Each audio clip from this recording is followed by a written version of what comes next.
자, 운영전을 볼게요. 일단 앞부분의 줄거리부터. 선조 34년 봄입니다. 여러분 이게 좀 독특한 점인데요. 보통 예전에 그 사대부들은 이 소설을 굉장히 좀 부정적으로 봤어요. 왜냐면 이게 진짜가 아니잖아요. 가짜이기 때문에 허황된 이야기라고 해서 되게 부정적으로 봤고, 그 다음에 이제 시대를 비판하거나 특히 뭐 이런 내용들은 우리나라를 배경으로 잘 쓰이지 않았습니다. 왜냐면 우리나라 비판했다가 이제 목숨이 날아가는 거고, 그리고 이제 소설이라는 게 허구적이기 때문에 일반적으로는 명나라나 뭐 이런 중국을 배경으로 쓰는 소설들이 많았던 거죠. 근데 이제 얘는 우리나라를 배경으로 하고 있습니다. 시대적인 배경 그리고 공간적 배경은 이제 우리나라다라는 것도 알아두셔야 되고요. 자, 선비 유영이라는 사람, 안평대군의 옛집이었던, 심지어 안평대군은 실존 인물이죠. 안평대군의 옛집이었던 수성궁에서 놀다가 술에 취해 잠이 듭니다. 이건 이제 임몽이라 그래요. 입, 들립자, 임몽, 꿈으로 들어간다 이런 뜻이죠. 그래서 이게 이제 몽유롭게 소설의 특징이고요. 뒤에 가면 꿈에서 깨어나는 장면이 또 있겠죠. 그걸 강몽이라고 하고, 이런 구조를 환몽구조라 그래요. 환몽구조. 환몽구조가 뭐냐? 현실, 꿈, 현실이에요. 현실에서 꿈으로 갔다가 다시 현실로 돌아오는 이런 구조를 환몽구조라고 합니다. 한밤중에 잠에서 깬 유영은 안평대군의 궁녀였던 운영과 그녀의 연인이었던 김생을 만납니다. 이게 이제 김생의 생자는 원래 이름이 아니고 그냥 선비를 뜻하는 말이에요. 김선비 뭐 이런 의미가 되는 거고, 제가 여기 밑에 실제로는 깨지 않았다라고 썼는데, 그러니까 아직 꿈이에요. 여기서는 잠에서 깼다고 했지만 실제로는 깬 게 아니고 이제 뒤에 가면 또 깨요. 깨는 장면이 따로 있어요. 그게 강몽, 꿈에서 나오는 장면. 그러니까 아직은 꿈을 꾸고 있는 중인데 거기서 이제 운영과 김생을 만난 것이죠. 운영은 유영에게 그들의 슬픈 사랑 이야기를 풀어놓는다. 그러니까 운영과 김진사가 유영이라는 선비에게 자신들의 사랑 이야기를 들려주는 거예요. 보통 이렇게 어떤 이야기를 들려주게 되면 무슨 구조가 돼요? 액자식 구조가 되죠. 그렇죠? 액자식 구성. 그래서 외화와 내화로 되어 있죠. 겉에 있는 이야기는 뭐냐면 김생과 운영이 유영에게 이야기를 들려준다. 이게 겉에 있는 이야기고, 안에 있는 이야기는 그 사랑 이야기 그 자체. 이게 안에 있는 이야기가 되는 것이죠. 그리고 여기는 지금 운영은 유영에게라고 되어 있지만 사실 이제 뒤에 나오던데 왜 이렇게 써놨는지 모르겠네요. 운영과 김진사가 서술자예요. 그러니까 김진사와 운영이 유영에게 이야기를 해주는 이런 형태. 운영 혼자 얘기하는 게 아니고, 그래서 내화의 서술자는 김진사와 운영 이렇게 두 명이라는 걸 알고 계셔야 합니다. 그 밑에 세종대왕의 왕자였던 안평대군은 수성궁에서 문인들과 풍류를 즐기며 운영을 비롯한 궁녀 10명에게 학문을 가르쳤어요. 학문을. 이건 왜 가르친 거냐면 옛날에는 여러분 놀거리가 없어요. 놀거리가. 그래서 약간 나쁘게 말하면 장난감 만든 거예요. 약간 나쁘게 말하면 뭐 사실입니다. 그러니까 자기 심심할 때 되게 제가 좀 좋게 써놓은 게 심심할 때 놀기 위해서라고 써놨는데 이게 되게 좋게 표현한 거고, 나쁘게 말하면 그러니까 놀이개를 만든 거죠. 그러니까 이제 이 사람이 워낙 이 안평대군은 되게 유명해요. 역사에서 그 글짓기 좋아하고 그러니까 시랑 시조는 좀 다른데 아무튼 노래 짓는 거 좋아하고 시 짓는 거 좋아하고 그림 그리는 것도 굉장히 좋아했어요. 그러니까 그런 예술을 굉장히 사랑했던 인물이거든요. 아무튼 그래서 그러니까 자기가 그런 어떤 예술을 혼자 하면 또 재미가 적으니까 그걸 얘네한테 알려준 거죠. 알려주고 이제 같이 얘네가 이제 얘네를 찾아와가지고 같이 이제 시를 짓고, 그때는 또 이제 시를 지으면 답시를 짓고 뭐 이런 게 하나의 놀이였거든요. 그러니까 그런 거 하는 거예요. 그러려고 얘네한테 학문을 가르친 거죠. 그러니까 쉽게 말하면 놀이개를 만든 거다. 장난감 만들어 놓은 거예요. 그래 놓고 궁녀들에게 절대 바깥 사람들과 접촉하지 말라고 해요. 나가지도 못하게 하는 거죠. 그러니까 진짜 놀이개인 거죠. 그런데 운영은 안평대군을 찾아와 시를 논하던 김생을 보고 사랑에 빠지게 됩니다. 그러니까 이제 이거는 안평대군이 뒤에 보면 나오는데 김생을 초대해요. 김생이 그 당시에 되게 유명한 시를 잘 짓는 그런 선비였어요. 그래갖고 안평대군이 또 이 김생이랑 같이 시를 지어보고 싶어서 얘를 초대합니다. 초대해서 이제 먹을 가는데, 시를 지으려고 이제 먹을 갈아요. 먹을 가는데 김생이 먹을 가는데 그 먹물이 운영의 손에 튀어요. 그래가지고 사랑에 빠져요. 이건 또 뭔 개벽다고 하는 소리가. 먹물이 튀어서 사랑에 빠진다. 사랑에 빠지기 참 쉽네요, 그죠? 네. 잘생겼겠지 뭐. 아무튼 그래서 김생을 보고 사랑에 빠지게 됩니다. 김생도 역시 이 운영을 보고 사랑에 빠지게 되고, 얼마 후 두 사람은 연서라는 건 이제 연애 편지죠. 연애 편지를 주고받으면서 서로의 마음을 확인하고요. 운영과 김생의 관계를 눈치챈 안평대군은 궁녀들의 거처를 서궁과 남궁으로 분리합니다. 이거는 이제 뭐냐면 김생이 시를 지었고 운영이 시를 지었는데 각각 따로따로 이렇게 시기도 다르고 장소도 달라요. 완전 따로따로 시를 지었는데 시 내용이 뭔가 이렇게 누군가를 그리워하는 내용이야. 네, 그걸 보고 이 안평대군이 의심을 해요. 야, 너 이거 시 내용이 누구를 지금 사랑하고 있는데? 예전에 김생 시도 보니까 누군가를 사랑하고 막 그런 거던데 너 혹시 김생이랑 뭐 있냐? 이렇게 물어봅니다. 의심을 하는 거죠. 물론 운영은 아니라고 해요. 펄쩍 뜁니다. 아니라고. 내가 의심을 받다니 이러면서 막 목을 목매서 죽으려고 막 신용을 해요. 가증스럽죠, 사실. 가증스러운 거야. 그러니까 자기 아니라고, 자기 결백하다고 막 그러면서 나를 못 믿냐 이러면서 막 자결을 하려고 합니다. 그랬더니 이제 안평대군이 말리죠. 아니야 미안해, 내가 미안하다. 뭐 이렇게 이제 얘기는 하는 거죠. 하지만 이제 의심은 계속하죠. 아무튼 그래서 이제 얘네를 이제 궁을 이렇게 뭐 나눠요. 그 다음에 여기 보면 자란이라는 인물이 나오는데 이 자란은 도와주는 인물, 운영을 돕는 인물이에요. 조력자죠, 조력자. 궁녀 자란은 다른 궁녀들을 설득해서 운영과 김생의 만남을 도와줍니다. 얘네가 그래서 이제 뭐 빨래하러 나갔을 때 그 뭐 무슨 점집, 옛날에 이제 점을 치고 이랬으니까 그 점집에 잠깐 갔다 온다라고 하고 이제 그 점집에 가가지고 제발 김생 좀 불러달라고 막 그래가지고 거기서 만나고 막 그래요. 아무튼 그래서 만남을 도와주고 김생은 밤마다 담을 넘어 운영을 만납니다. 하루하루 사랑을 키워가던 두 사람은 급기야 탈출을 계획한다. 이것도 조금 너무 줄여놨는데 원래는 운영은 탈출을 계획하지 않아요. 운영은 여기 보면 뒤에 나오는데 의복과 재물들을 궁 밖으로 내보낸다. 이게 궁 밖으로 내보낸다는 게 뭔 소리냐면 김생한테 보내요. 자기가 가지고 있는 재물과 옷과 뭐 놀이개 이런 것들, 보석이나 뭐 이런 거 있잖아요. 그런 걸 다 김생한테 보내요. 보내서 이걸 팔아가지고 부처님께 제를 올려달라고 부탁을 합니다. 왜? 어떤 제를? 이거는 뭐 여기 안 써있기 때문에 그냥 설명을 드리는 건데, 혹시 요 출판사 아니고 지금 다른 출판사이신 분들은 요 내용을 써놓고 알아두긴 하셔야 돼요. 그러니까 이게 의무과 재물 궁 밖으로 내보내는 게 탈출을 계획하는 게 아니고 팔아서 부처님께 제를 올려 다음 생에 만나요. 이게 부탁을 해요. 김생한테. 우리가 이번 생은 못 만나니까 다음 생에 만나게 해달라고 부처님께 제를 올려주세요 라고 부탁을 하면서 이 재물들을 보낸 거예요. 근데 김생은 그걸 받고 다음 생에 만날 생각이 없어. 김생은 이번 생에 나는 이 여자와 도망을 쳐야겠다 라고 생각을 한 거예요. 이건 김생의 생각이야. 그래가지고 하인인 특에게, 이 하인인데 하인 특에게 재물을 팔아오라 그래요. 재물을 팔아서 이제 돈으로 만들어라. 그래가지고 그걸 가지고 도망치려고 합니다. 근데 특이 그 재물을 빼돌려요. 뒤에 보시면 특은 김생을 죽이고 운영과 재물을 탈취할 흉계를 꾸민다. 그래갖고 얘가 재물을 빼돌리고 산적에게 내가 뺏겼다고 거짓말을 해요. 그 김생한테 자기가 빼돌려 놓고. 그런 다음에 소문을 퍼뜨려. 어떤 소문을 퍼뜨리냐면 김생과 운영이 그렇고 그런 사이다라는 걸 소문을 퍼뜨려서 서울에 이걸 모르는 사람이 없어요.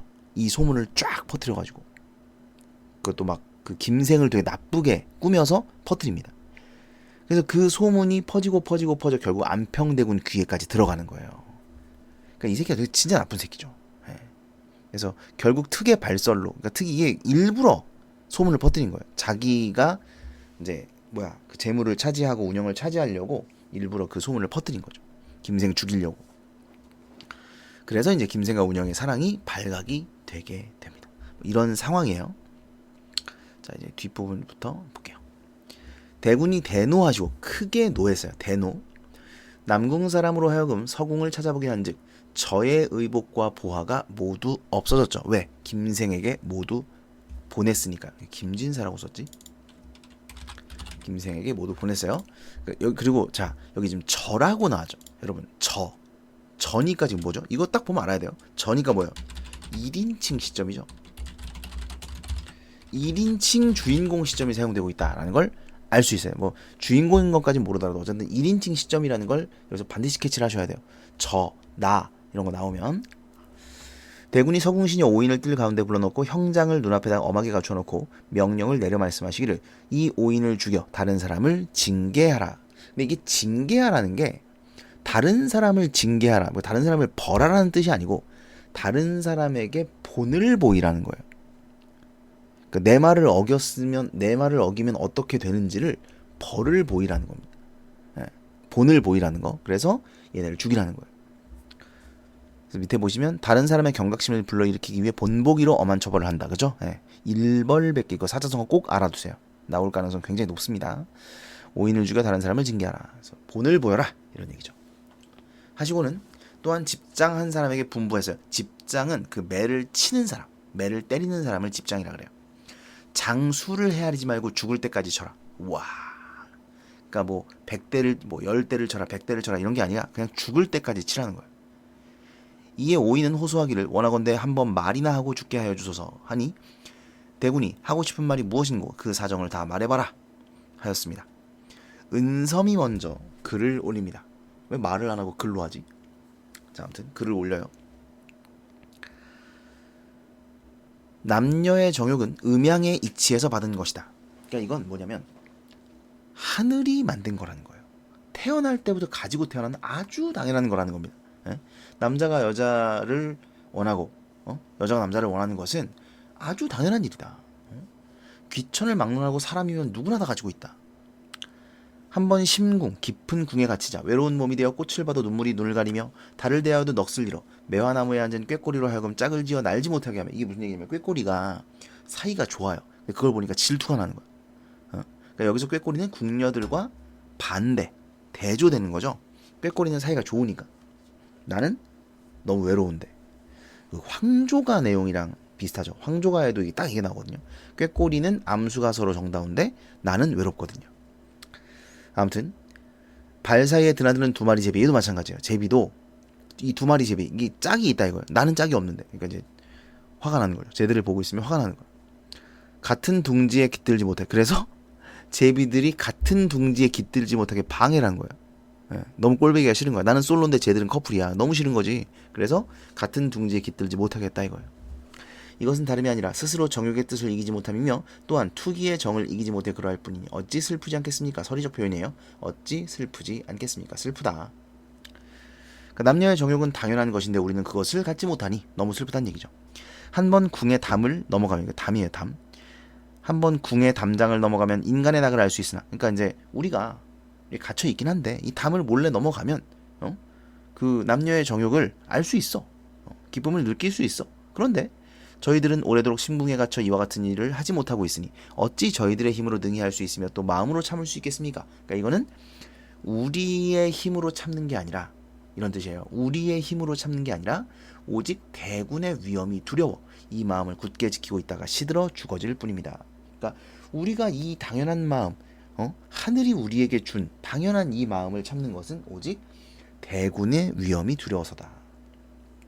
그렇게 시들어 죽어갈 뿐이다. 궁중에 일이 있어서 이제 범한 죄가 없는데도 불구하고 죽을 땅에 두고자 오시니 어찌 원통하지 않겠습니까? 그러니까 우리는 죄가 없다는 얘기예요. 저희들은 구천지하에서 죽어도 눈을 감을 수 없겠습니다. 자, 그래서 우리의 잘못이 아니다. 이것은 인간의 본연의 어떤 성품이라는 거죠. 다음으로 비취가 올립니다. 글을 올렸어요. 대군께서 사랑해 주신 은혜는 산보다 높고 바다보다 깊사온데 어찌 감동하옴이 없사오리까. 저희들이 대군의 깊은 은혜에 감축하고 홀로 상궁에 거처하면서 달 밝은 가을 꽃피는 봄날에도 이 뜻을 변하지 않고 오직 문묵과 현가에 종사하고 있을 따르면 돼. 이 현자가 그 뭐지? 악기, 거문고 이런 거 할 때 그 현자고요. 그 다음에 가는 노래예요. 그래서 노래와 악기라는 뜻이에요. 현가. 문묵은 이제 글이죠, 글. 그래서 글짓기와 노래와 악기에 종사하고 있을 따름이다. 그거 연습하고 있을 뿐인데 이제 씻을 수 없는 누명은 억울한 거잖아요. 여러분 누명을 썼다 이러면 이제 억울한 일을 당하는 거죠. 예. 서궁에 미치고 말았사오니 어찌 원통하지 않겠습니까? 원통하다 역시 서리적 표현이고요. 살아도 죽는 것만 갖지 못하오니 오직 엎드려 빌건대 빨리 죽을 땅으로 나아가게 하여 주옵소서. 차라리 죽여달라는 거예요. 그러니까 너무 억울하니까 이런 뜻이에요. 너무 억울하다. 이건 너무 누명이다. 그러니 차라리 그냥 죽여달라. 뭐 이런 얘기입니다. 그러니까 얘도 그렇고 다 억울하다는 얘기예요. 네, 억울하다. 원통하다. 그 다음에 자란입니다. 이게 이제 약간 그 주인공 절친이죠. 주인공 도와주는 친구라 말이 많아요. 대사가 길어. 자란이 말합니다. 오늘 일은 죄가 헤아릴 수 없는 데 있사오니 마음속에 품고 있는 바를 어찌 차마 숨겨두겠습니까? 저희들은 여항의 천녀라는 건 여항이라는 건 그냥 백성이에요. 그러니까 평민 이런 뜻입니다. 사대부의 집안의 여자들이 아니에요. 그냥 평민의 자녀들이고 천녀는 천한 여자. 그러니까 말 그대로 이제 사대부의 자제가 아니라는 거죠. 사실 여러분 이게 사대부의 자제일 수가 없어요. 사대부의 여자애들을 데려다가 일개 대군 주제에 사대부의 여자애를 데려다가 지금 궁에다가 이렇게 가둬놓고 얘들을 자기 놀이개로 쓴다? 큰일 납니다. 큰일 나요. 그러니까 이제 당연히 여왕의 천녀, 평민들의 자제들이라고 봐야겠죠. 아무튼 천녀로서 아버지가 대순이 아니고 어머니가 이비가 아니다. 이건 이제 중국의 유명한 인물들이에요. 대순과 이비는 아주 유명한 그 대순은 옆에 나와 있는데 순임금을 뜻하고 이비는 순임금의 왕비 두 명을 뜻합니다. 그래서 뭐 이게 덕이 있는 사람들 이런 뜻이에요. 대순 이비 덕이 있는 사람들. 그래서 막 엄청 덕이 있는 그런 집안의 자제가 아니라는 거야. 우리는 그냥 저기 평민들 자손이야. 그런데 남녀간의 정욕이 어찌 홀로 저희들에게만 없겠습니까? 또 자 이거 중국고사 인용이에요. 주나라 모광도 황제로서 매양 요대의 낙을 생각했고 요대 이제 모광이 잔치를 벌였던 뭐 그런 곳인데 그러니까 이게 결국 이제 여자를 그리워했다는 얘기예요. 예. 모광도 요대의 낙을 생각했고 항우도 해아의 눈물을 금치 못했고 당현정도 마외의 한을 생각했다. 이게 이제 다 여자를 그리워했다는 겁니다. 그러니까 남녀간의 정욕이 그렇게 당연한 것이고 중국의 그 유명한 황제들도 다 그랬다. 이런 얘기죠. 대군께서는 어찌 운영으로 하여금 홀로 운우의 정이 없다고 할 수 있습니까? 운우의 정 이제 남자를 그리워하는 정이죠. 예. 사랑 뭐 이런 거예요. 남녀의 정을 운우의 정이라 그래요. 남녀의 정이 왜 운영한테만 없겠습니까? 당연히 있죠. 서리적 표현이죠. 그러니까 중국의 유명한 그런 왕들을 이야기하면서 인용을 하고 하면서 운영에게도 당연히 남녀의 정이 있다라는 것을 이야기하고 있어요. 김생은 당대의 단정한 선비 내당으로 끌어들인 것도 대군께서 하신 일이고 운영에게 명하여 벼르로 받들게 한 것도 대군의 영이었습니다. 그러니까 결국 김생을 운영을 만나게 한 건 니잖아. 니가 그랬잖아. 뭐 이런 얘기죠. 당신 때문에 김생과 운영이 만나게 된 거 아닙니까? 뭐 이런 얘기죠. 운영이 오래도록 심궁에 갇혀 있으면서 달 밝은 가을 꽃피는 봄날이면 매양 마음을 상하고 오동잎에 떨어지는 밤비에 몇 번이나 애를 끊었습니다. 그렇게 애가 힘들어했다.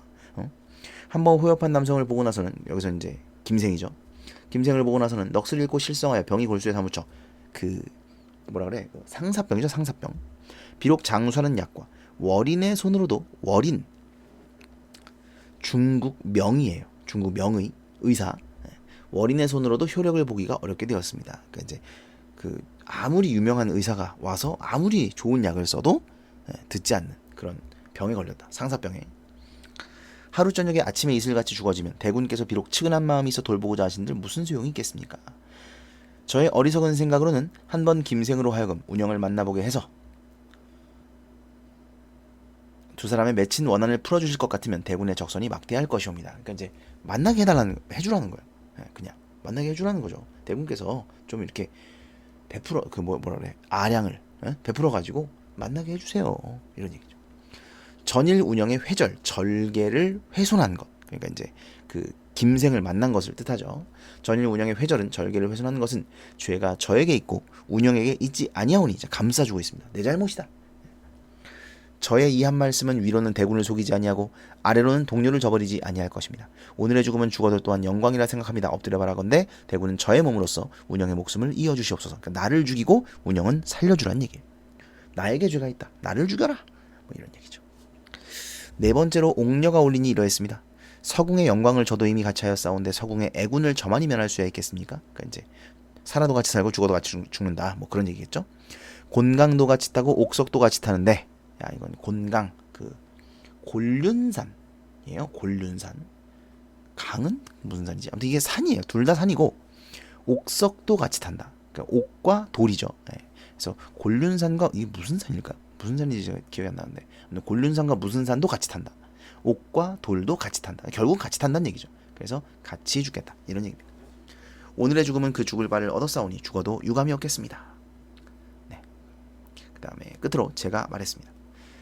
대군의 은혜는 산과 같고 바다와 같사온데 능히 정절을 굳게 지키지 못하였사오니 그 죄가 하나이며 이제 자기의 죄를 고백합니다. 전으로 지은 시에서 대군께 의심을 보이고 끝내 바로 아뢰지 못하였사오니 아까 얘기했죠? 처음에 시 지었는데 의심했는데 아니라고 발뺌하면서 막 자결하는 척했단 말이에요. 그 얘기하는 거죠. 아뢰지 못해 그게 한 번이 아니야 2번이에요. 2번이나 그랬어요. 얘가 바로 아뢰지 못했으니 그 죄가 둘이 없고 서궁에 죄 없는 사람들이 저로 인하여 같이 죄를 받게 되었사오니 그 죄가 셋입니다. 이와 같은 큰 죄를 셋이나 짓고도 산들 무슨 면목으로 살며 만약 죽음을 면하여 주신다 하더라도 저는 마땅히 자결하여 처분을 기다리겠습니다. 그러니까 여기서 나를 네가 죽이지 않아도 나는 알아서 죽겠다. 뭐 그런 얘기죠. 그 다음에 대군은 보기를 마치고 또 한번 자란의 초사를 다시 펴보시는데 노여움이 좀 풀리는 것 같으므로 소옥이 얘는 이제 남궁의 궁녀예요. 남궁의 궁녀. 소옥이 꿇어앉아 울면서 고했습니다. 전날 빨래하러 갈 때 성 안으로 가지 말자고 하는 것은 저의 의견이었으나 자란이 밤에 남궁으로 와서 매우 간절히 청하기에 제가 그 뜻을 안타깝게 여겨 여러 사람의 의견을 물리치고 따라싸웁니다. 운영의 회절은 그 죄가 저의 몸에 있사옵고 운영에 있지 아니하오니 저의 몸으로서 운영의 목숨을 이어주시옵소서. 역시 나도 한몫했다 이거죠. 나도 그때 한몫했으니 나를 죽이고 운영은 살려줘라. 뭐 그런 이야기입니다. 이에 대군이 노여움이 좀 풀어지는 게 좀 신기하네. 더 화날 것 같은데 편들어주니까. 대군의 노여움이 좀 풀어져서 저를 별당에 가두고 다른 궁녀들은 다 돌려보냈습니다. 그날 밤 저는 비단수건으로 목을 매어 죽었습니다. 결국은 아까 이제 운영이가 얘기했잖아요. 살려주더라도 나는 죽을 것이다. 결국은 자결을 선택했네요. 결국은 이제 모든 것이 드러났기 때문에 김생과의 사랑을 이어갈 수가 없다고 생각을 했겠죠. 운영은 원래 자결할 생각이었어요. 네, 아까 얘기했잖아요. 그 다음 생에 만나게 해달라고 죄를 올려달라고 부탁한다 그랬죠. 그래서 원래 운영은 자결을 할 생각이었어요. 다음 생에 빨리 만나려고. 아무튼 그래서 자결을 선택했다. 그 다음 봅시다.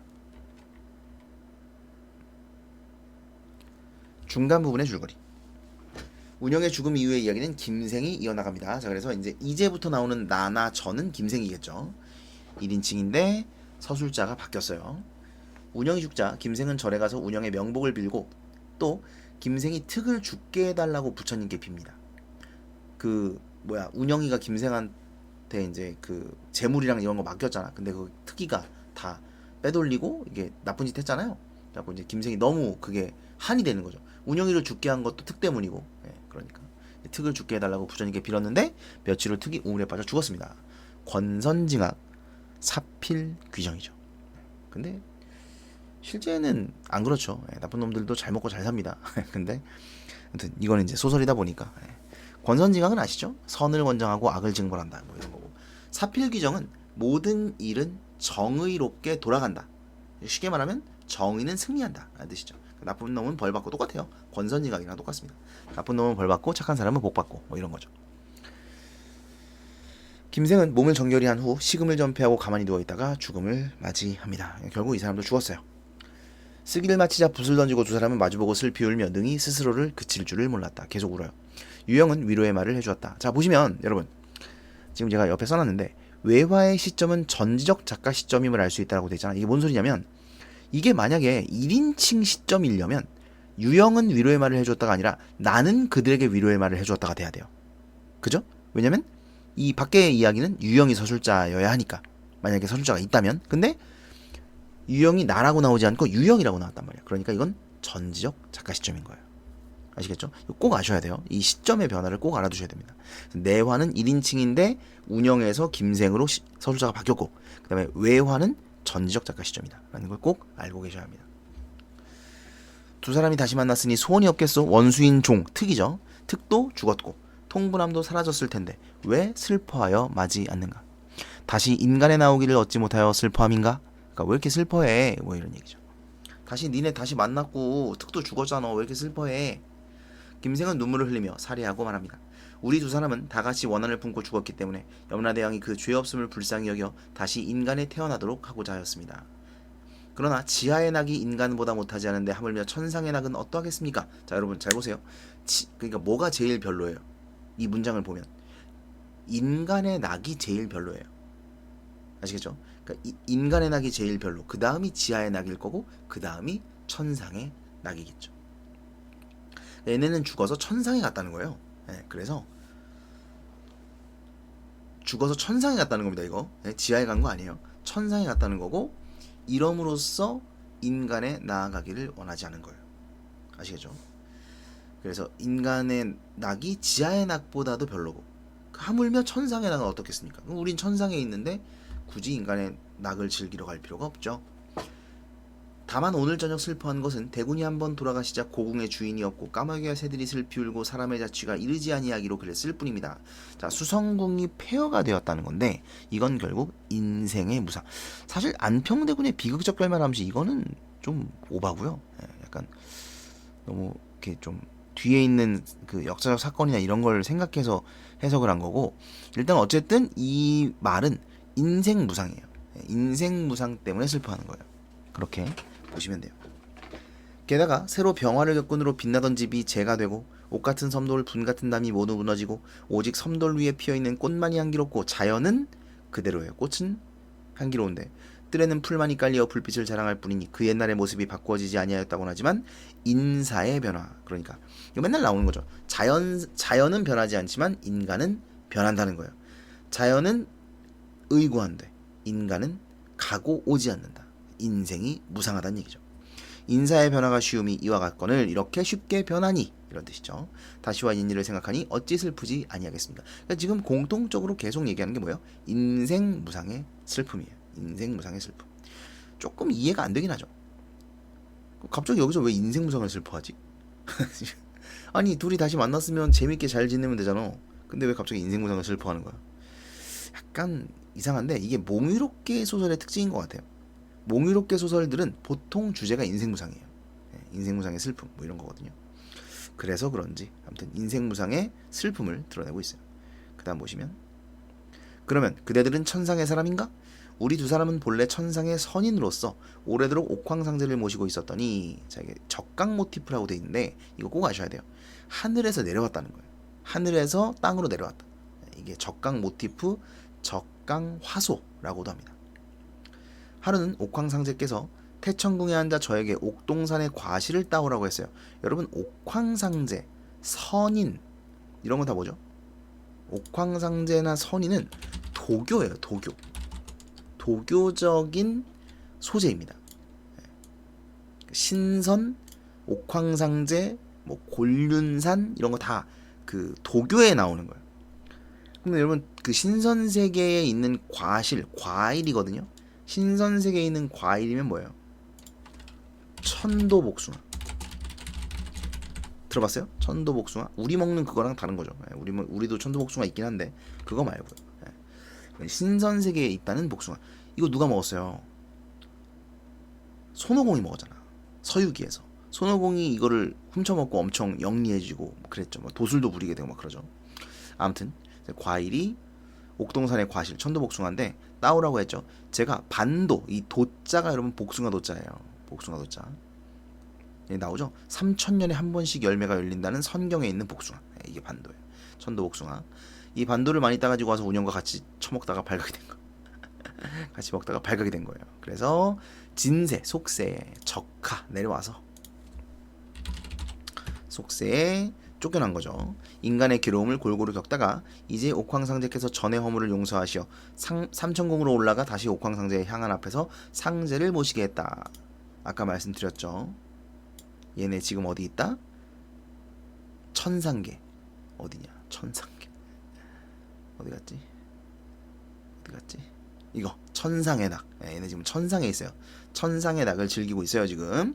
지금은 잠깐 틈을 타 바람의 수레를 타고 다시 속세의 옛날 놀던 곳을 찾아와 보았을 뿐입니다. 근데 이제 옛날에 놀던 생각하고 하니까 야, 세상이 이렇게 변하는구나, 인생이 무상하구나 라는 걸 느껴서 슬펐다. 뭐 이런 얘기예요.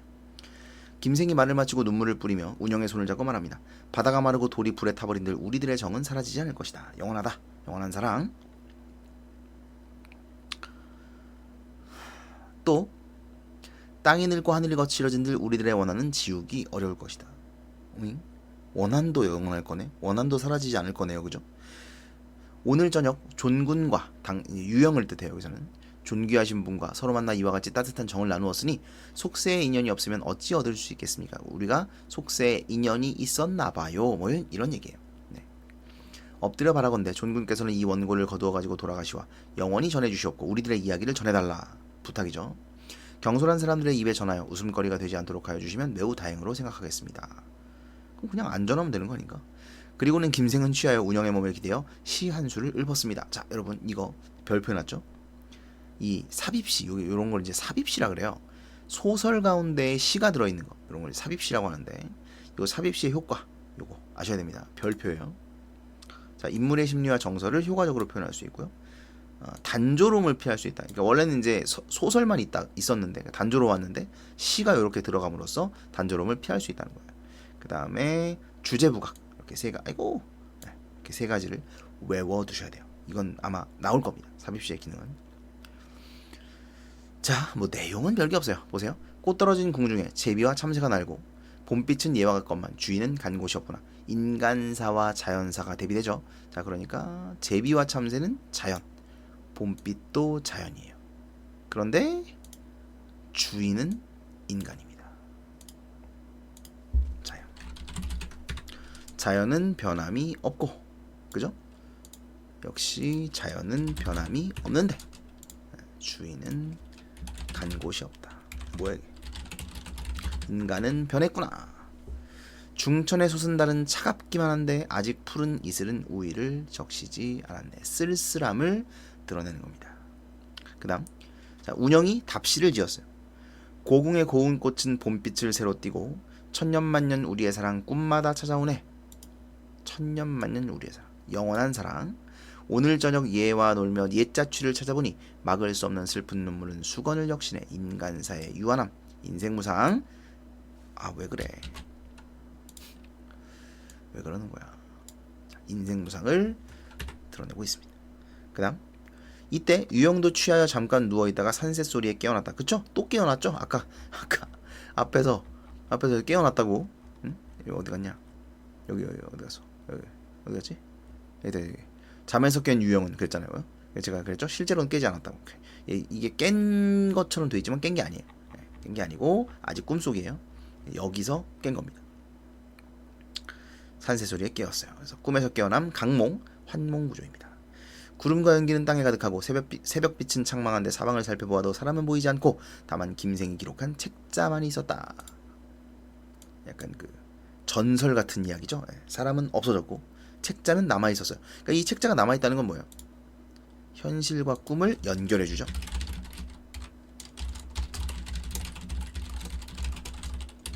현실과 꿈을 연결해줍니다. 유영은 쓸쓸한 마음은 금할 수 없어 신책을 거두어 가지고 돌아왔다. 이 책이요. 이 책을 거두어 가지고 돌아왔다. 장 속에 감추어두고 때때로 내어보고는 망연자실하여 침식을 전폐하였다. 인생의 무상감을 느끼고 있는 겁니다. 후에 명산을 두루 찾아다니더니 그 마친 바를 알 수 없다고 한다. 그 뒤에 본 사람이 없다. 뭐 이런 거죠. 설화적 결말이라 그래요. 이런 거. 설화적 결말. 그래서 유영도 세상을 유랑하다가 뭐 어떻게 됐겠죠. 뭐 몰라. 그렇게 끝나버렸습니다. 끝. 됐죠? 그래서 자, 정리를 한번 해보면 이 필기들을 다 암기를 하셔야 되고 줄거리도 외우셔야 됩니다. 물어볼 거예요. 수업 시간에. 자, 갈래는 몽유소설, 액자소설이에요. 액자식 구성이라는 거, 그 다음에 몽유롭게 환몽구조라는 거. 이 두 가지예요. 환몽구조, 액자식구조. 둘 다 알아두셔야 됩니다. 주제는 현실적 제약을 초월한 남녀의 비극적 사랑이고요. 참 비극적이죠. 그 다음에 자유연애 사상. 이 자유연애 사상이라는 게 뭐냐면 옛날은 이게 사실 뭐 여기는 그런 게 드러나진 않는데 옛날에는 이제 자유연애라는 게 없었죠. 조선시대 때는 이제 중매결혼 했던 시대잖아요. 그래서 중매결혼이 있고 사실 근데 이 글은 중매결혼도 아니죠. 어쨌든 그 다른 남자를 만나는 것 자체가 이제 금지가 돼 있는 뭐 그런 상황이니까. 어쨌든 얘네 둘이 이제 그 억압을 뚫고 자유연애를 한다. 자유연애 사상이 드러나 있다. 그리고 인생무상. 왜 이게 없는지 모르겠는데 인생무상도 굉장히 중요한 주제입니다. 액자식 구성. 그 다음에 한시, 삽입시의 특징 아까 말씀드렸죠? 그거 외우라고. 그리고 자유연애 사상이 드러나고 있다까지 정리하시면 되겠습니다. 요거 줄친 거 다 외우셔야 되고요. 필기 싸그리, 줄거리 싸그리 외우시면 되겠습니다. 끝.